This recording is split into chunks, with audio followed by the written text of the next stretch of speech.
ಶಕ್ತಿ ಮುದ್ರೆ. ಈ ಮುದ್ರೆಯನ್ನು ಶಕ್ತಿ ಚಲನೆ ಮುದ್ರೆ ಮತ್ತು ಮಹಾಶಕ್ತಿ ಮುದ್ರೆ ಅಂತ ಕೂಡ ಕರೀತಾರೆ. ಈ ಮುದ್ರೆಯಿಂದ ನಮ್ಮ ದೇಹದಲ್ಲಿ ಶಕ್ತಿ ಸಂಚಾರ ಆಗುವ ಹಾಗೆ ಮಾಡಿ ನಮ್ಮ ಎನರ್ಜಿ ಹೆಚ್ಚುತ್ತದೆ. ಈ ಮುದ್ರೆ ಹೇಗ್ ಮಾಡ್ಬೇಕು ಅಂದ್ರೆ, ಅಗ್ನಿ ತತ್ವದ ಹೆಬ್ಬೆರಳನ್ನ ಅಂಗೈಯಲ್ಲಿ ಮಡಿಸಿ ಅದರ ಮೇಲೆ ವಾಯು ತತ್ವದ ತೋರ್ಬೆರಳು ಮತ್ತು ಆಕಾಶ ತತ್ವದ ಮಧ್ಯದ ಬೆರಳು ಮಡಿಸ್ಬೇಕು.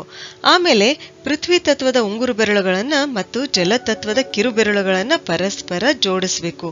ಇದೇನಾಗುತ್ತೆ, ಇಲ್ಲಿ ಮಹಾಶಕ್ತಿ ಮುದ್ರೆ ಆಗುತ್ತದೆ. ಈ ಮುದ್ರೆ ಮಾಡುವಾಗ ನಮ್ಮ ಉಸಿರಾಟ ಗಮನಿಸಬೇಕು.